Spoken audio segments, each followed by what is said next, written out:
आजच सबस्क्राईब करा आणि आपल्या आवडत्या मालिकांचा आनंद लुटा। कशाला पकडलंय मला? आता बास झाला। आता खरं खरं सांगायचं, कोणी करायला लावलं तुला हे सगळं? कोण आहे तुझा बॉस? बोल नाही जे ना ते पटपट बोला, नाहीतर एक दे ना असे कानाकडे मारू नका। अहो मॅडम, मी तुम्हाला कित्येंदा सांगतोय, माझा कोणी बॉस नाही आहे, मीच केलंय हे सगळं। मग जेव्हा मी म्हणाले बॉसने मला कॅश घेऊन पाठवलंय, तेव्हा मला घरात का घेतलंस? मॅडम, आता तुम्हीच म्हणालात ना, पैशाची बॅग बॉसने पाठवली आहे, मग मला पैशाची गरज होती आणि आता समोरून पैसे येतात तर मी कशाला नको बोलू?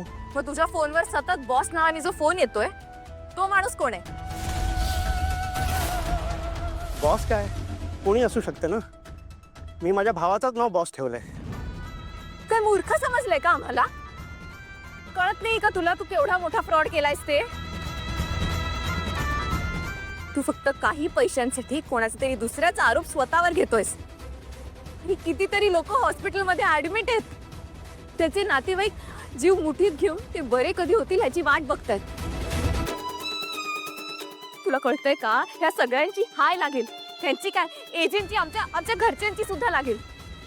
अरे जे मी खूप मेहनतीने सगळं साम्राज्य उभं केलं होतं आणि तू एका दिवसात सगळं धुळीला मिळवलंयस। हे बघ, तू आता बोलला नाहीस ना तर माझा नवरा तुरुंगात जाईल। अरे काय रे, तुला तुझी बायका पोरं नाही आहेत का? त्यांचा तरी विचार कर। त्यांना जेव्हा कळेल की तुम्ही असे वागलात, त्यांना किती वाईट वाटेल। आणि असे फसवून जे पैसे कमवलेस, तुला काय वाटतं तुझी बायका परत ढुंकून तरी बघतील का त्याच्याकडे? इतक्या सगळ्या लोकांच्या दुःखाचं कारण आहेस तू।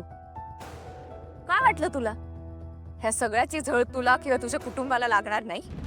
मॅडम, सगळं माझ्यामुळे झालंय, मी माझी चूक कबूल करतो ना। तुम्ही एक काम करा ना, मला पोलिसांकडे देऊन टाका ना आणि संपवा विषय। पण माझं ऐका ना, माझा कोणी बॉस नाही आहे।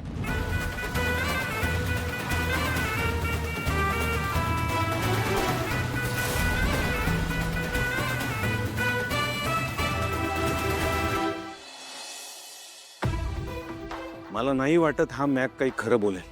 लीलाबाईने आपण त्याला आत्ताच्या आत्ता पोलिसांमध्ये देऊया, पोलीस त्याच्याकडनं सगळं वधवून घेतील। मला विश्वरूपचं म्हणणं पटतंय। एक मिनिट, मी पोलिसांना फोन करतो। नाही थांबा प्रमोद सर, असं नको करायला। हा आपल्या समोरच काही बोलायला तयार नाहीये। पोलीस आल्यावर तो त्यांच्यासमोरही सगळं फिरवेल आणि म्हणेल की माझी काही चूक नाही, ह्यांनीच मला जबरदस्ती डांबून ठेवलंय। मग काय करायचं आपण? बघा, आता ना प्रश्न एजंटच्या रेप्युटेशनचा आहे आणि मी त्यांना शब्द दिलाय की मी 24 तासात काही करून गुन्हेगाराला समोर आणीन। आणि माझी खात्री आहे, हा मॅक ते एकट्याने काही केलेलं नाहीये, त्याच्या मागे कोणीतरी दुसरं आहे, कुठली तरी दुसरी व्यक्ती आहे। कोण असेल?